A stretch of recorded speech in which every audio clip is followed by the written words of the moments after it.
someone treads on that there, we may pick up sign on top. 如果在就是有树枝披覆的状况下的话，你最好的话，你会看，怎么会突然主机不见了？主机不见了，那你可以做一件事情。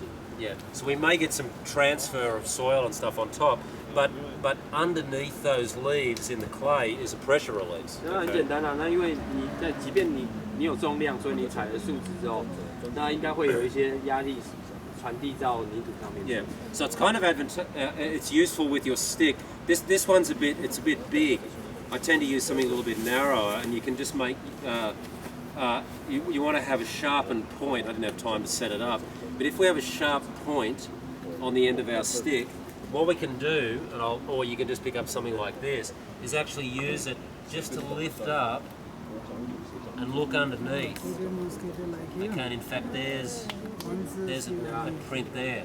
The reason why we want to be careful and lift it up is because if you just do this, we just destroy the print, don't we? Yeah. 麻烦就是稍微轻的拨开它就好，用拨的拨开它就好。那如果你是很大力的直接把它抓起来的话，你很多那个资料都会不见，会不见。那一般来讲，所以我们在做这个东西的时候，如果你是实木的话，我会把前面稍微削的尖尖一点点，会稍微削尖尖一点，就到时候你在做拉起的时候，你就可以直接做这样。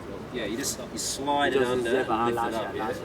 如果是实木的话，你就可以削啊，但是时间有限啊，我们所以就没有做这个动作。Yeah, cool. The other thing that works very well for that, and I've used in the past, is a knitting needle. You know, for knitting, a knitting needle for crochet knitting needle. Yeah, like this. Perfect. Yeah, for sliding under vegetation and lifting up. Yeah. 就我没有这个经验啊，他说那个穿毛线的毛针可以拿来做这个事情。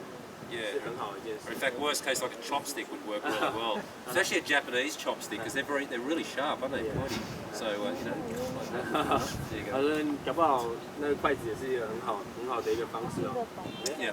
So they're very simple tools, but we need to think about looking deeper, because if we're just looking at a whole bunch of leaves and that, it might not be obvious. But if we lift up and look underneath, that's where we're going to see the pressure releases and stuff. Yeah. So. 当然，如果你把植批就是这些植物，然后拿开的时候，你就会看到一些有压力的状况。Excellent. And just finally, I guess in terms of what would a search and rescue tracking team look like? As a standard format, you can do whatever you want, but the standard format is to have a 4-member tracking team for search and rescue. 好，一般来讲，这时候威廉跟大家介绍一下，一般来讲的追踪小组大概会以4人为1组为单位。Yeah, the way it works is this. Number 1 will be the person who is going to be up front, looking like basically like right there. Okay. 那一般人会有第一个人，他会站起来，然后是大概看的高度大概是这个高度。Yeah. 2 and 3 will be flanking, and if I can I get you guys just to help me out here? One of you just stands there. Oh, in fact, you come across the view. Yeah. Okay. We'd literally be moving along like this, and my flanking guys here. So you would be looking this way. Yeah. 一个人会看那边这个位置，然后另外一个。And my offsider here will be looking out that way. 大概这一侧角。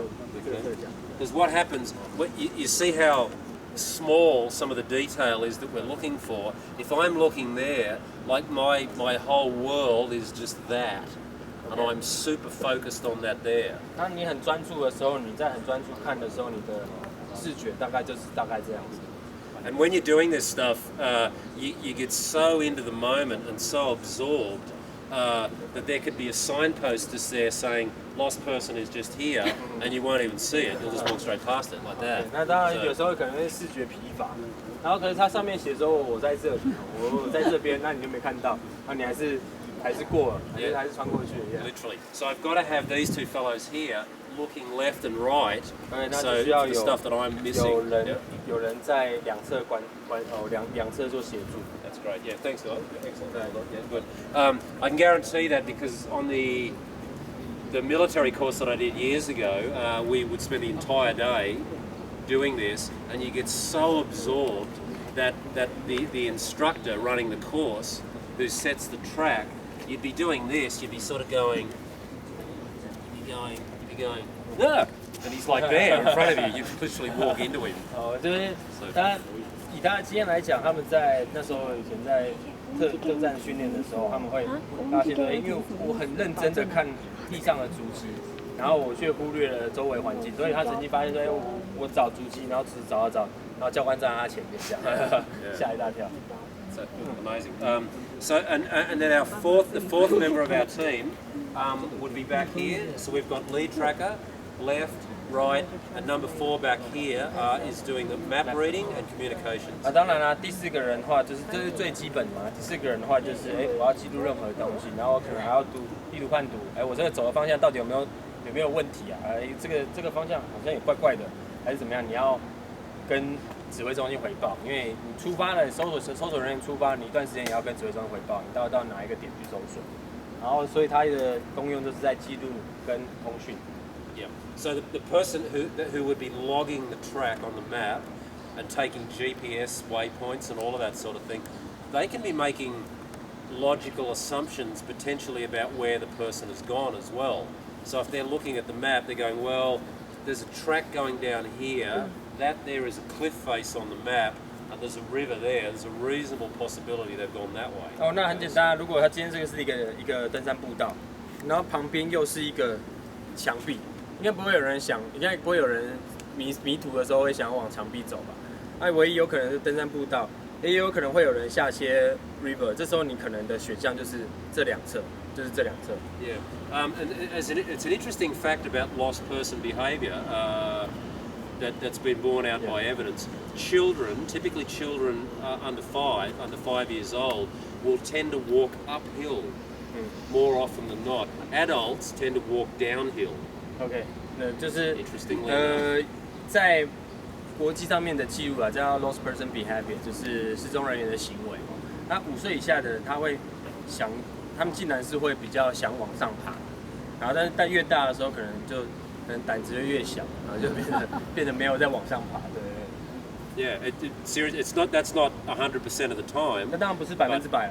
But it's statistically correct that children are more likely to want to gain higher ground, and adults will just tend to trend down. They'll go down into increasingly lower ground. 对 ，OK， 那当然啦，就是有可能就是年纪越大的人，他会想说，我是不是往下走会比较安全 ？Yeah. So again, all that might influence, the possible projections that we're making about where someone may have gone based on their tracks. 当然啦，所以一开始你收集到的资料也是要思考的东西，所以第4个人也是很重要，你有他的资讯，大概的资讯。Excellent. Right. We're kind of limited in what we can do here. So we're a little bit short on time here with this, but I guess does anyone have any other questions or anything? 有人有对于